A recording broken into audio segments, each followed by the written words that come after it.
Why does the sun rise in the morning?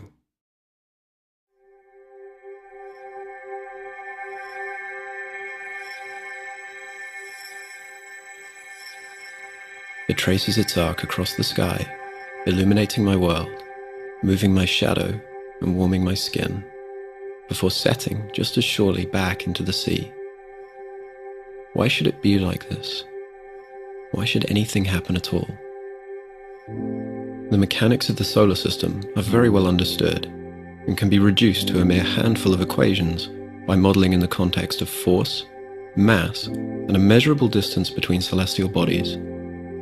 The sun itself is hardly a trivial object, yet the enormous power of the scientific method now enables us to write down, on a single sheet of paper, the blueprint for the nuclear engine that drives the brilliant heart of every single star.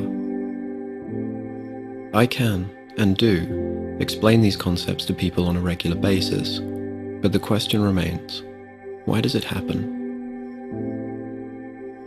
My name is Tom. My work, indeed my life, involves teaching others about astronomy, helping them familiarize themselves with telescopes, and showing them the overwhelming majesty of the night sky. The universe is an endless ocean of treasures, often unbearably beautiful, and a single night under the stars can move a person very deeply. When you look up to see the Milky Way stretching out overhead, you can almost feel its immense weight bearing down on you, and know what it's like to be both very small and very significant at the same time. Every atom you are has descended from the cosmos, and you can now peer back consciously into deep space, into deep time, at your own ancestry. Even if you're a long way from your house or flat, you can look at our galaxy and know that you're at home.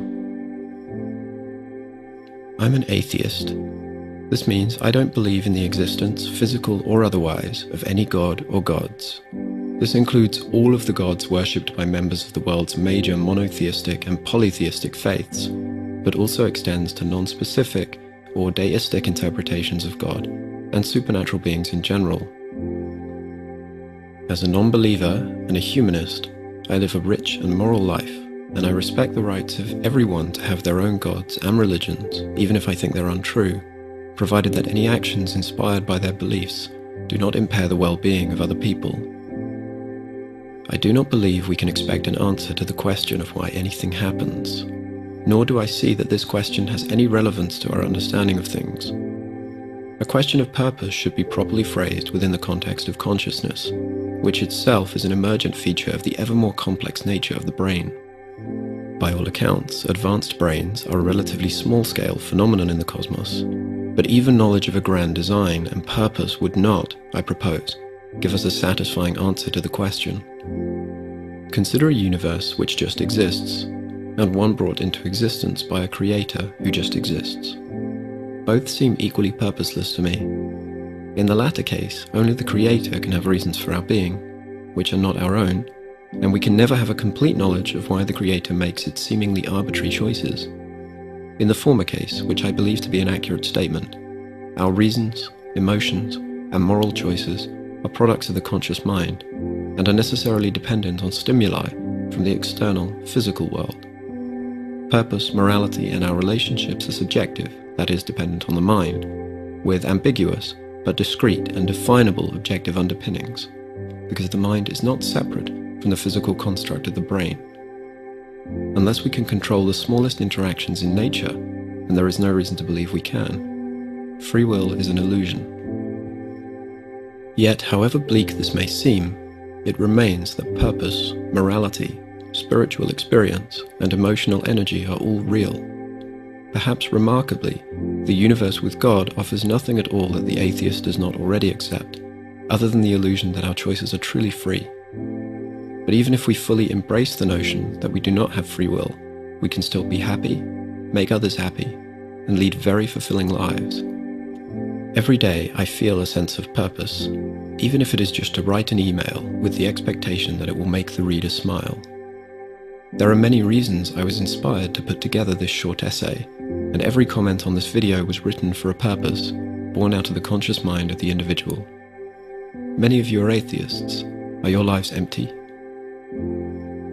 I've discovered among many atheists a shared desire to learn the story of our origins as revealed by the tools of scientific inquiry. Every detail in every field has its fan club. Everyone has a favorite fact about the world, sometimes deceptively obvious, sometimes quirky, sometimes very challenging to comprehend. It is obvious to me that these people take great fulfillment from learning about the world and sharing their knowledge with others. Even the smallest things can be wonderful, perhaps in their complexity, their appearance, or the sounds they make. Our senses working alongside our brain can build a picture of reality which never ceases to amaze the curious explorer. The library of things to be known is vast indeed, and free to everyone. I've only had 25 years to explore my surroundings, and it already seems readily apparent to me that there is more to the world than I could ever experience by a wide margin. Even discounting the supremely rich and fascinating kingdom of creatures, climates, and landforms, there remains a staggering wealth of cultural creations put on this earth by human beings to discover and appreciate. To those of you dissatisfied by this, insisting that it can't be, quote, all there is, demanding that there must exist some supernatural realm beyond the monotonies of the physical world, I cannot begin to understand your state of mind. I invite you to spend just one clear night looking upwards and outwards, and then dare you to suggest that there must be something more to life. I'm an atheist, and my universe is limitless.